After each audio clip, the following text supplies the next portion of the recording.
In this video, we're going to review reactions that we already know how to make amines as we begin our exploration of Chapter 23, Amines. We're starting all of our reactions here with 1-butanol. Very common starting material is alcohols for synthesis. We're going to make it into several amines with the same number of carbons here, with one less carbon here, with one more carbon over here, with extra functionality, hydroxyl groups on adjacent carbons or 2 carbons away, and amines with carbons on the nitrogen. So let's get busy. Most of these are review reactions. I will put the reagents in the boxes and then give section numbers for parts of the text that covered those reactions, and let's go forward. Oxidation of a primary alcohol to an aldehyde is accomplished using PCC. That was seen during section 10.6 of the textbook. Then reaction of aldehydes to make amines was seen in chapter 16. Imine formation in section 16.3L, as was enamine formation. Primary amines giving imines when reacted with aldehydes or ketones. Secondary amines giving enamines when reacted with aldehydes or ketones. Reduction of imines and enamines to amines is accomplished in one of several ways. These ways were discussed at the end of 16.3L as well, and the overall process of converting our aldehyde here or ketone elsewhere to an amine is called reductive amination. Careful how you say that. It's not a cartoon. It should be pointed out there's a variety of ways of reducing imines and enamines to amines, and they are outlined down here. A or B. We could use sodium borohydride followed by HCl, or lithium aluminum hydride also followed by HCl. So we have our first 2 amines. Let's explore our result from here.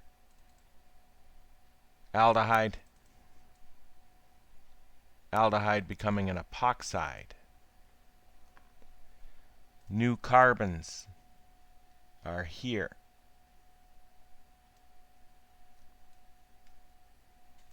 Epoxides can be made from sulfur ylides, so I will show you that. Here's sulfur. To make it an ylide, it has to have adjacent positive, negative charges, and they react with aldehydes and ketones to make epoxides. We saw that in section 16.3K.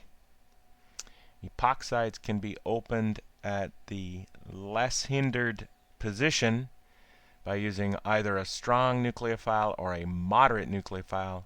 In this case, our nucleophile would be this amine right here.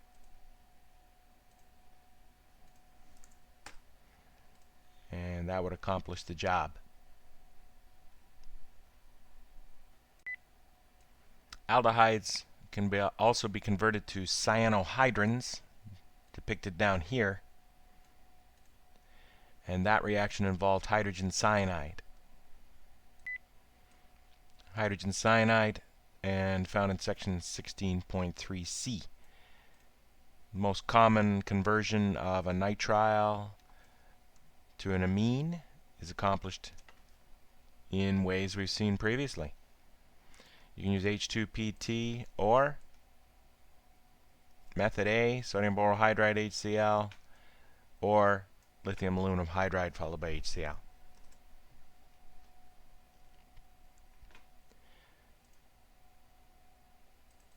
Conversion of butanol to this epoxide here is a 2-step process. We're keeping the same number of carbons. We're going to make an epoxide using the traditional per acid method.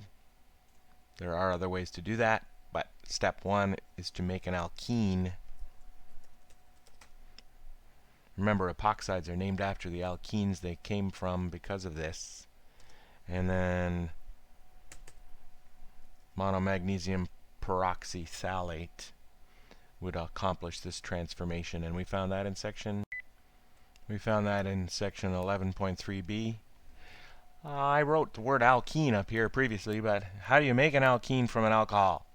Well, you heat it up in the presence of sulfuric acid and get acid catalyzed dehydration, found in section 10.5. Epoxides can be opened by a strong nucleophile that looks like this, also known as cyanide. First step, cyanide attacks the least hindered carbon. Second step, an oxide becomes an alcohol. Reduction of the nitrile is accomplished using the techniques previously seen. Hydrogen platinum, or method A, method B, and we get a different hydroxy amino alcohol.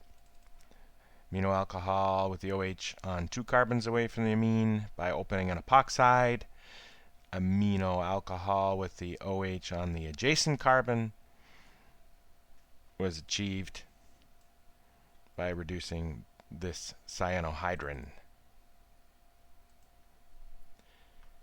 Next up, moving backwards here, we're converting 1-butanol to butanoic acid. That's a chromic acid oxidation accomplished thus. Chromic acid formed one of 2 ways, both involving sulfuric acid and water. Carboxylic acids made into primary amides.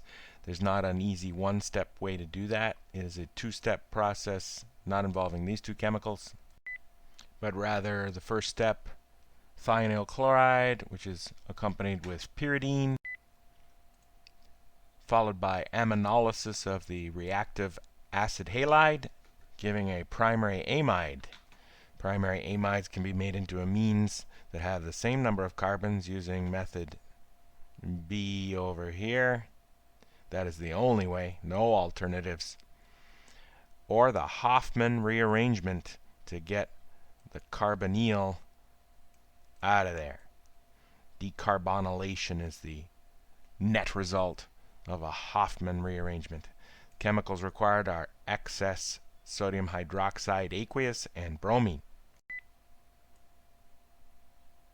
This combination of chemicals gives the Hofmann rearrangement, and carbonate is lost, and you end up with an amine with 1 less carbon. And finishing up, how do we make an alcohol into an alkyl bromide? We've done it many, many times. That's phosphorus tribromide, found in section 10.4b. Converting an alkyl bromide to a cyanide is a SN2 reaction.